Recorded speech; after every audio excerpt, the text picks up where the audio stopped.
tous et bienvenue sur ma chaîne YouTube. Je suis Audrey, si c'est la première fois que vous arrivez sur cette chaîne, parce que bon, on va pas regarder n'importe quoi, hein, on va pas regarder n'importe quoi, on va regarder Blackpink, le retour après combien de temps d'attente, franchement les Blink, vous êtes patients, je dis ça en tant que Sons, je suis aussi très patiente avec les Girls' Generation, mais vous là aussi vous êtes pas mal patient parce que là les Blackpink on les attendait depuis Love Sick Girls, on n'entendait plus rien à part faire un peu modèle quelque part, on les entendait plus chanter, donc là elles sont de retour. Euh, je sais pas si j'ai hâte ou pas, je vais pas vous mentir, je suis un peu comme ne sais pas trop. Je suis pas extrêmement fan des Blackpink. J'aime bien leur son, j'ai bien aimé leur début. Boombayah, Whistle, Playing with the Fire, c'est mon son. Franchement, si elle pouvait faire des sons comme ça plus souvent, je serais heureuse des titles comme ça. Oh waouh. Mais Teddy, il a eu la flemme. J'ai l'impression que Teddy, il a la flemme. Hein. Il se dit, oh ça marche, vas-y, on fait comme d'hab. Teddy, je sais que tu fais du bon travail. Je t'aime beaucoup, Teddy. Donc s'il te plaît, arrête de nous ressortir la même recette à chaque fois. On est fatigué. Moi, je suis fatiguée. Je veux autre chose. Je veux quelque chose de nouveau. Les Blackpink, elles sont venues avec quelque chose de nouveau. Et puis là, d'un coup, elles nous font tout le temps la même chose à chaque comeback. Non, c'est pas ça qu'on veut. C'est pas ça. Moi, c'est pas ça que je veux. Bref. En tout cas, elles reviennent avec le son qui s'appelle Pink Venom. Alors, si je dis pas de bêtises, c'est un peu comme quand Are You Like That est sorti. C'est en gros une pré-release. Donc, le comeback, le vrai comeback, c'est dans 3 mois. Si je dis pas de bêtises. Elles vont sortir avec un full album. Donc Pink Venom c'est vraiment pour l'amuse-bouche. Mais bon, Are You Like That était l'amuse-bouche. Perso, j'ai détesté ce son. Attrapez pas ma veste. Attrapez pas ma veste. J'ai juste dit que j'ai détesté. J'ai pas aimé. Mais vraiment, genre, je me suis dit, mais en fait, c'est le fait que ce soit comme d'habitude. Genre, vraiment que Teddy nous ressorte la même soupe comme d'habitude. Ça m'a saoulée. J'ai fait, c'est bon, ça dégage. Que Love Sick Girl, c'était nouveau. Enfin, nouveau. Dans le style, ça ressemblait un peu au son qu'on entendait dans les années 2015 et tout, durant les étés et tout. C'était un peu ce petit style-là, David Guetta ou Davichi ou... comment il s'appelle non, Avicii, pardon. Et comment il s'appelle je trouve que c'était un peu dans ces styles-là, j'aime beaucoup. Donc c'était pas mal. Et j'espère que Pink Venom, ce sera autre chose. J'ai vu les visuels et honnêtement, je me suis dit... J'ai peur de pas aimer. Bref, je blablate beaucoup. On va débuter tout ça. On va commencer. Allez, c'est parti.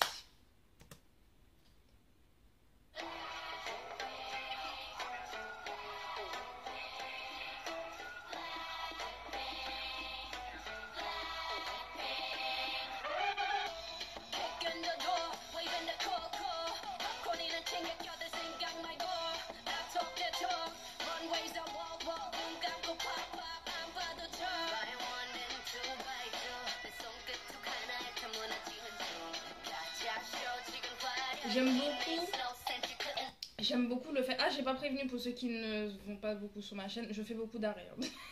Je fais souvent des arrêts sur Image pour pouvoir parler comme ça m'évite d'avoir trop de sons en même temps. Mais j'aime beaucoup le fait qu'on entende... Enfin, qu'on ait un paysage comme une pyramide, donc qui rappelle un peu l'Égypte, et que dans l'instrumental, on ait également ce côté très oriental, justement.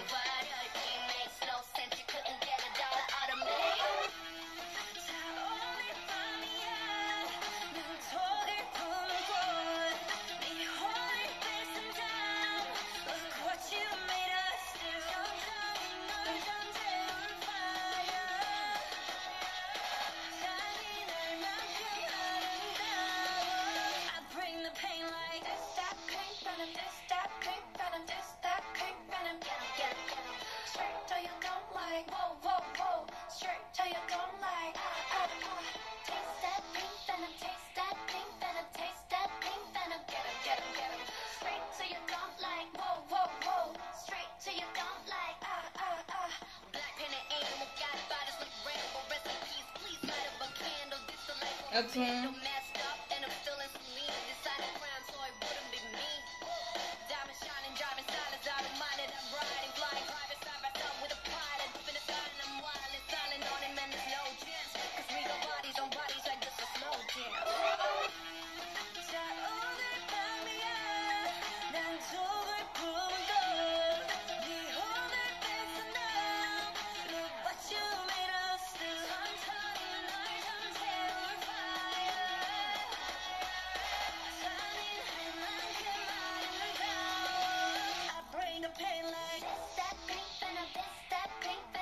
J'aime beaucoup les tenues là. Le décor aussi. Ah, j'aime beaucoup.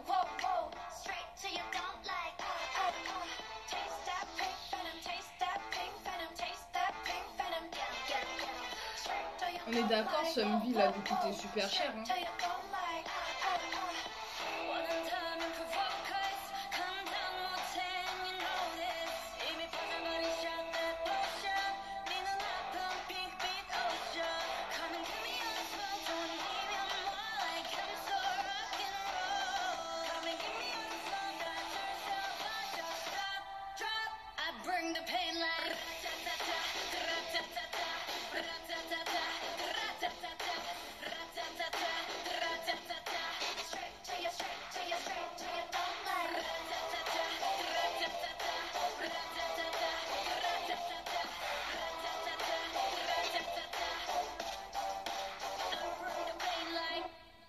Ok.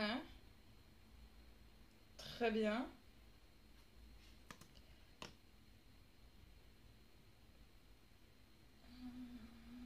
Très bien.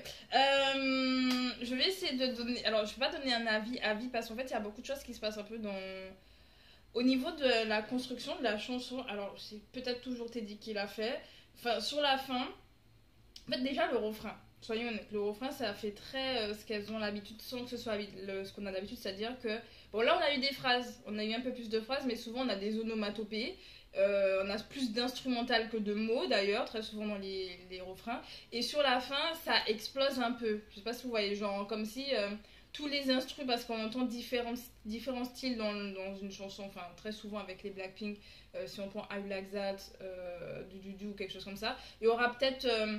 on va peut-être avoir deux styles, je mets des guillemets à style parce que je fais pas de la musique donc je peux pas donner les termes précis, mais on va entendre peut-être dans deux styles un peu dans des couplets et refrains, et sur la fin c'est comme si on mélangeait les deux comme si ça explose, et sur la fin ça donnait un peu, enfin moi ça m'a fait très I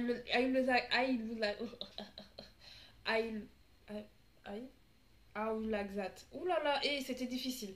Ça me fait très l'anglais veut pas aujourd'hui. Vous voyez, tellement je n'apprécie pas le son, je n'arrive même pas à le prononcer. C'est qu'il y a un truc. Mais sur la fin, je vais vous le remettre. Only on YouTube Short. Pourquoi Only on YouTube Short? Bref, c'est pas ça que je voulais. C'est... Ouais, cette partie-là. Le côté à la fin avec les danseuses. Même visuellement, hein, je trouve que même visuellement, alors c'est différent quand même, hein, mais sur, on va dire, la manière dont c'est cadré, vraiment comme le fait qu'il y ait toutes les danseuses derrière, que tout le monde danse en même temps, ça même dans Kill This Love, si je dis pas de bêtises, c'était comme ça aussi. Enfin, moi ça m'appelle beaucoup leurs anciens clips, donc comme quoi elles restent quand même... elles gardent leur image. Vraiment, Blackpink, on pourra pas dire qu'elles sortent, elles font des trucs totalement différents de ce qu'elles font habituellement. Enfin, vraiment, tu te dis, mais ça n'a aucun rapport. Là, vraiment, on va dire visuellement et même au niveau sonore, ça reste du Blackpink, soyons honnêtes. Après, je sais pas quoi penser. Pour être tout à fait franche, je vais peut-être réécouter. Je réécoute parce que j'aime beaucoup le début qui commence de manière orientale avec l'instrumental. Alors, je sais pas comment il s'appelle justement cet instrument traditionnel, mais qui est comme en fait un espèce de violon. Hein. Mais j'aime beaucoup le fait qu'on la voit jouer et qu'on entend justement ça derrière.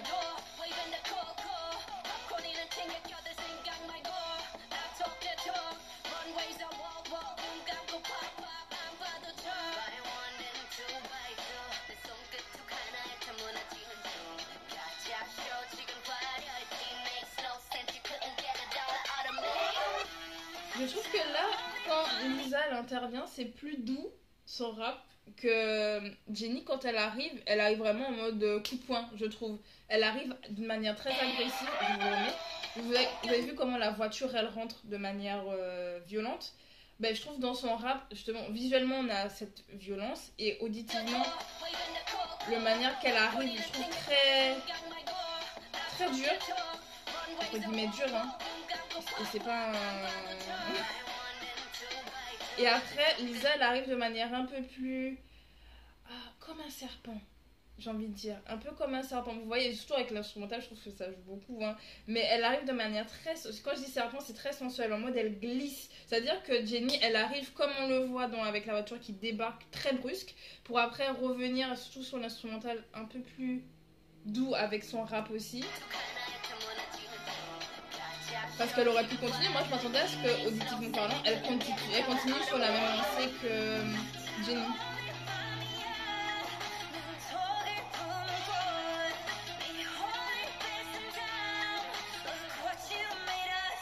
Cette scène me dérange toujours autant avec le cœur là. Oh.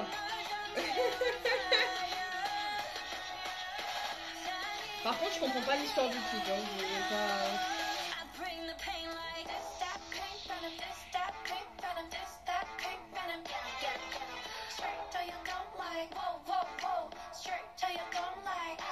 Et quand le refrain arrive, en fait, on s'attendrait à ce que ce soit peut-être un peu plus rythmé. Après, c'est quelque chose qui est très tendance, hein, soyons honnêtes, au niveau musical, hein, le fait que ça monte en puissance et puis après ça redescend au refrain. Mais franchement, ça reste, on va dire, c'est super bien lié.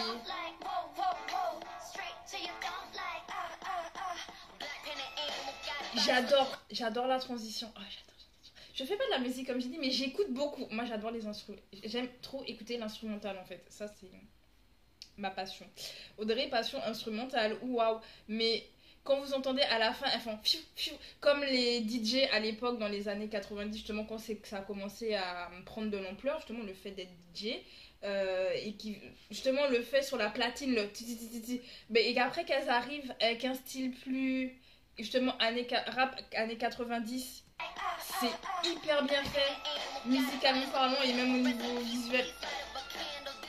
J'adore.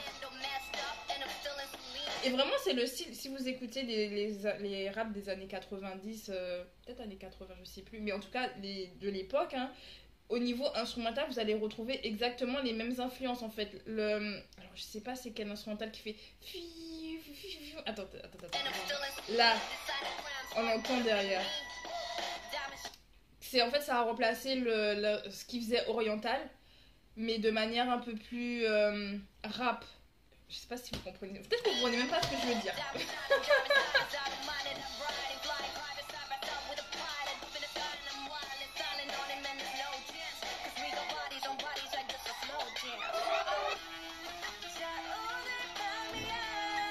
Et après, on revient sur le côté oriental. Franchement.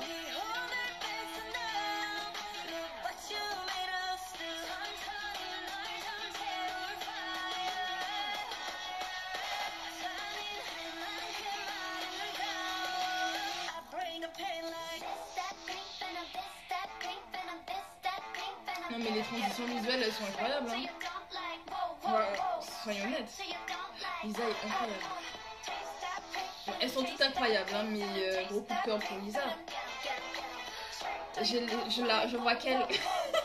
Là vraiment, je ne regarde qu'elle.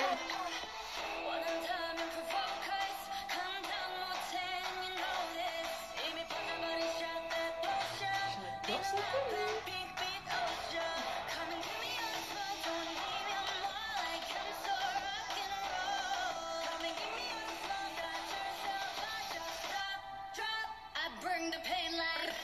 Et là, elles sont très Lara Croft. Mais Kill This Love, c'est vraiment ça en fait.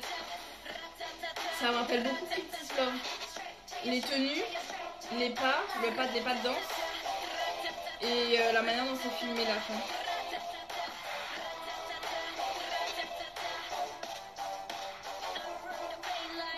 Moi, je dis ça fait très Kill This Love sur la fin. Vraiment. Non, j'aime bien. En vrai... La première écoute, t'es un peu comme perdu, mais quand tu fais plus attention à l'instrumental et tout, franchement, c'est pas mal, hein. Moi, j'aime bien. Qu'est-ce que vous pensez de Pink Venom? Alors, je vais pas non plus dire, oh, je vais l'écouter en boucle et tout. Peut-être que si. Je dis ça, et puis peut-être que du jour au lendemain, ça va devenir mon son de 2022, qui sait? On sait pas. En tout cas, j'aime bien. Franchement, la manière dont le son a été construit, il est vraiment pas mal. J'aime beaucoup les petits détails en fait, c'est ça qui est vraiment intéressant. Mais vous en avez pensé quoi? Dites-moi, est-ce que vous avez aimé ce retour? Est-ce que ça vous hype justement pour le vrai retour? Parce que c'est une pré-release, donc est-ce que ça vous hype? Moi, je sais pas quoi m'attendre. Je sais pas si on aura un peu le côté comme quand on a eu leur dernière sortie, où on a eu la pré-release et après on a eu Love Sick Girl qui avait rien, aucun rapport avec leur pré-release. Je sais pas si ce sera dans la même veine, mais franchement, le MV il est super joli. Les filles elles sont magnifiques. Vraiment, elles sont magnifiques. Et je vous dis, ce clip a dû coûter super cher à YG. Mais bon, ils ont les moyens. Blackpink qui rapporte de l'argent. Ils peuvent se le permettre. Hein. Ils peuvent se permettre de faire des choses de 5 ans. Franchement, les visuels, ils étaient ouf. Après, l'histoire, je ne. Avec Espa, j'arrive à faire des théories parce que je connais mes théories avec Espa. Ça va. Mais c'est vrai que Blackpink, je connais pas du tout les théories ni rien. Donc. Enfin, j'ai vraiment l'impression que ça suit leurs anciens MV, mais je sais pas s'il y a une histoire avec tous les MV ou si c'est juste ce MV qui a son histoire, je sais pas du tout. Si vous en savez plus, dites-moi dans les commentaires parce que vraiment je suis un peu lost à ce niveau-là. En tout cas, j'espère que cette vidéo vous aura plu. Donc on se dit à bientôt pour de nouvelles vidéos réactions. Là, logiquement, il y a Hive qui va bientôt arriver, il y aura Twice également, donc il y aura d'autres vidéos réactions qui arrivent et puis sinon les let's play. Si ça vous intéresse l'espèce soit mon secret Waldaria. Il y en a sur ma chaîne. Il y a sur ma chaîne. Franchement, de toute façon, j'ai même d'autres vidéos réactions. Si vous voulez voir, je vais faire d'autres vidéos réactions. So, allez, check. On se dit à bientôt pour de nouvelles aventures. Bye bye.